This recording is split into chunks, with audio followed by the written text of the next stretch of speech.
Hello student, आइए हम बात करते हैं मैकेनिज्म के बारे में। मैकेनिज्म दो रिएक्शन का मैकेनिज्म विथ आपको मैं समझाता हूँ, और वो जो है SN1 और SN2 के रिएक्शन को मैकेनिज्म को फॉलो करता है।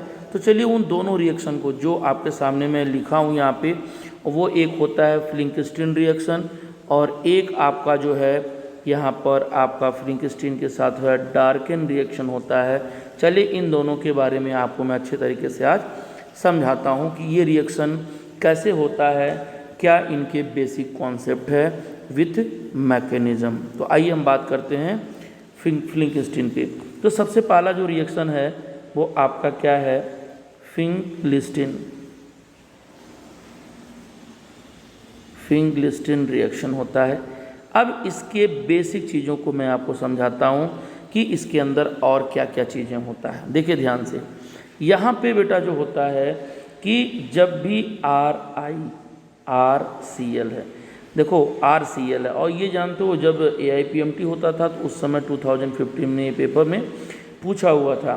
तो जो RI होता है, एल्कील आयोडाइड होता है, वो जब रिएक्शन करता है NaI के साथ, सोडियम आयोडाइड के साथ, ठीक है, किसके प्रेजेंस में, एसीटोन के प्रेजेंस में रिएक्शन करता है, तो ये आपका RI बनाता है और ये आपको NaCl का PPT प्रोवाइड करता है। ठीक है, ये आपके जो मेन रिएक्शन है वो है। अब इसके अंदर क्या क्या चीज़ें होता है, क्या इसके बेसिक चीज़ें हैं, क्यों एसीटोन को यूज किया जा रहा है, NaI का नेचर क्या है, NaCl का नेचर क्या है, क्यों NaCl PPT बना रहा है, इन सारी बातों को आपको मैं अच्छे से समझाता हूँ। बस ध्यान से सुनिए और समझिए। देखिए यहाँ पे जो अगर हम बात करते हैं, यहाँ पे अगर बात करते हैं NaI का, यहाँ पे आपका NaI है, तो देखो NaI जब टूट रहा है तो Na पॉजिटिव और I निगेटिव दे रहा है।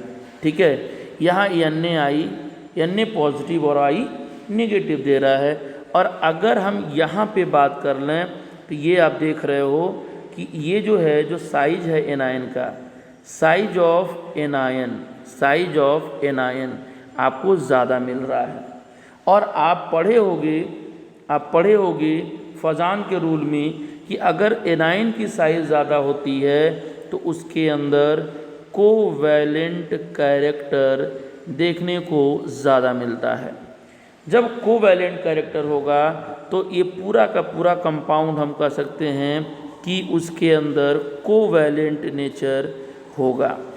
तो कोवैलेंट नेचर होने की वजह से इसको क्या किया जाता है, एसीटोन में सॉल्युबल किया जाता है। एसीटोन जो है ऑर्गेनिक सॉल्वेंट होता है, ऑर्गेनिक सॉल्वेंट में इसको डिज़ोल्व किया जाता है। ये मेरी बात समझ में आ गया कि आपने एसीटोन क्यों लिया। NaI जो होता है उसमें कोवैलेंट नेचर होता है, और कोवैलेंट नेचर वाला जो कंपाउंड होता है वो ऑर्गेनिक सॉल्वेंट में डिज़ोल्व होता है। इसीलिए हमने क्या किया, वहाँ पर अगर आप पीछे का देख सकते हो तो यहाँ पे मैंने क्या लिया, acetone as a solvent consider किया। अब बात होती है कि NaCl PPT कैसे बना रहा है, इसकी बात मैं आपको समझाता हूँ। तो चलिए इसकी बात मैं आपको ले चलता हूँ कि NaCl की अगर हम लोग डिटेल बात कर लें तो आप सब लोग जानते हो कि NaCl जो होता है बेटा वो आयनिक कंपाउंड होता है। ये सभी लोगों को पता है कि ये आयनिक कंपाउंड होता है।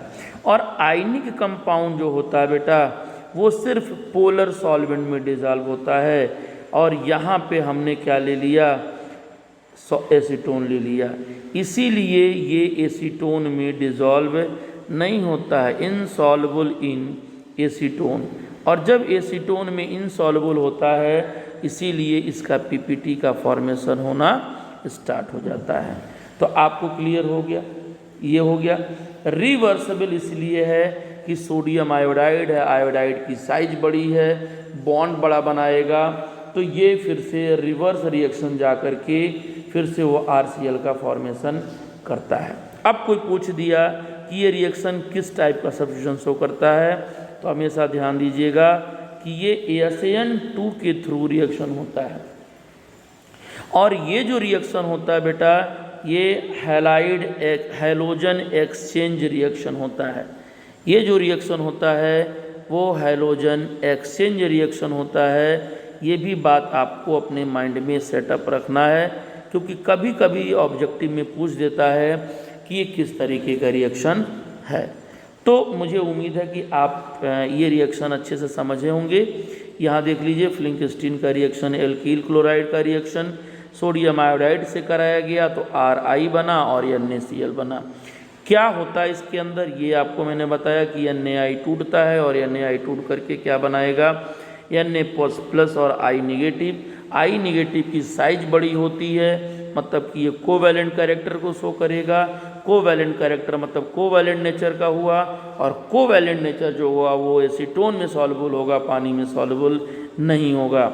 इसीलिए यहाँ पर acetone as a solvent consider किया जाता है। अब NaCl PPT क्यों बन गया बेटा, तो आप सब लोग जानते हो NaCl आयनिक नेचर का होता है। आयनिक नेचर है तो आप पढ़े होंगे like dissolve like dissolve like का मतलब अगर पोलर है तो पोलर सॉल्वेंट में डिजॉल्व होना चाहिए, नॉन पोलर है तो नॉन पोलर सॉल्वेंट में डिजॉल्व होना चाहिए। लेकिन यहाँ तो यार एक पोलर है एक नॉन पोलर है, मैंने NaCl आपका पोलर मतलब आयनिक है, और ये जो एसीटोन है वो आपका देखो पोलरिटी तो है लेकिन वो CO की वजह से है, वो कोवैलेंट बॉन्ड की पोलरिटी है, वो आयनिक नेचर की कैरेक्टर नहीं शो कर रहा है। पोलरिटी अलग होता है, आयनिक नेचर अलग होता है। तो यहाँ एसीटोन में ये इनसॉल्युबल हो नहीं होता, मतलब सॉल्युबल नहीं होता है। एसीटोन में सॉल्युबल ना होने की वजह से ये जाहिर सी बात है जो नहीं घुलेगा वो जाएगा कहाँ, तो PPT का फॉर्मेशन करेगा। तो ये रहा आपका क्या कहते हैं इसको, फिंकलस्टीन रिएक्शन। अब मैं आपको ले चलता हूँ नेक्स्ट में, और वो होता है डार्जेन रिएक्शन। तो लग रहा है आपको नाम से खतरनाक लग रहा है। डार्जेन रिएक्शन क्या होता है इसके बारे में मैं आपको समझाता हूँ। तो चलिए सबसे पहले ये देखा जाए कि इसमें रिएजेंट क्या लेते हैं, मतलब कि रिएक्टेंट क्या लेते हैं। तो यहाँ पर एल्कोहल लिया जाता है बेटा, एल्कोहल के साथ SOCl2 लिया जाता है, सल्फोनिल क्लोराइड या इसको थायोनिल क्लोराइड भी बोलते हैं।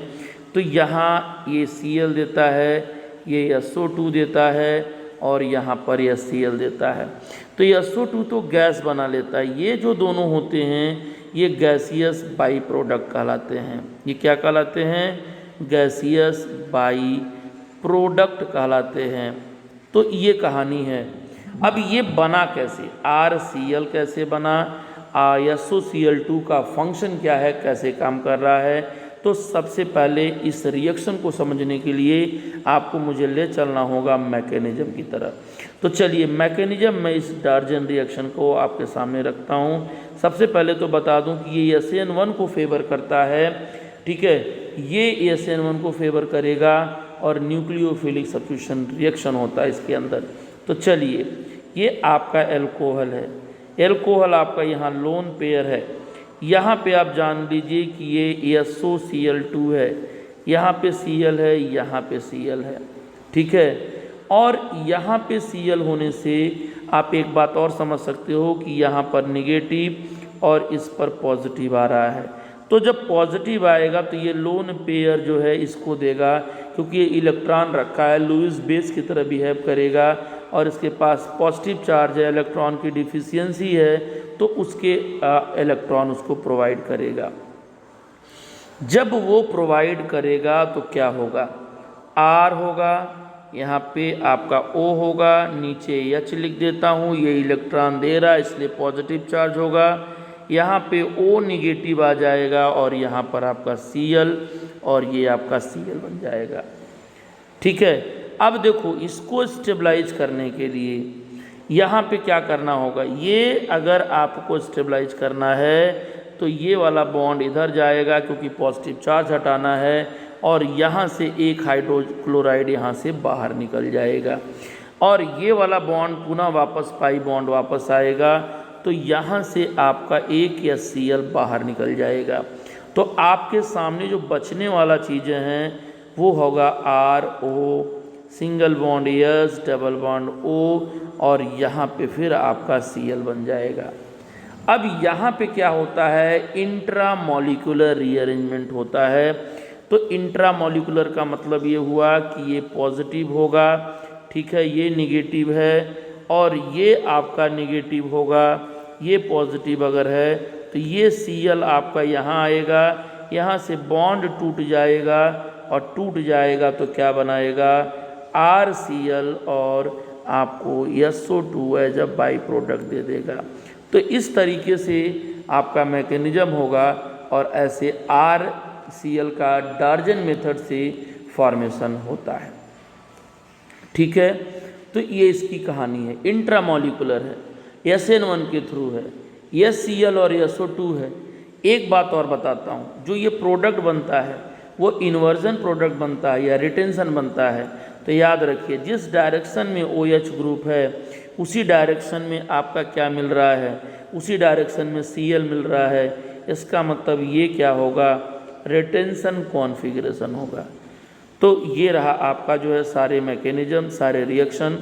तो अगर आपको ये रिएक्शन समझ में आया हो, अच्छे से क्लियर हुआ हो, तो आप प्लीज़ इसको लाइक करिए, शेयर करिए, सब्सक्राइब करिए, ताकि मुझे और एनर्जी मिले आपके लिए और अच्छे अच्छे टॉपिक ले करके ला आऊँ, ठीक है। चलिए मिलेंगे हम आपको अगले लेक्चर में।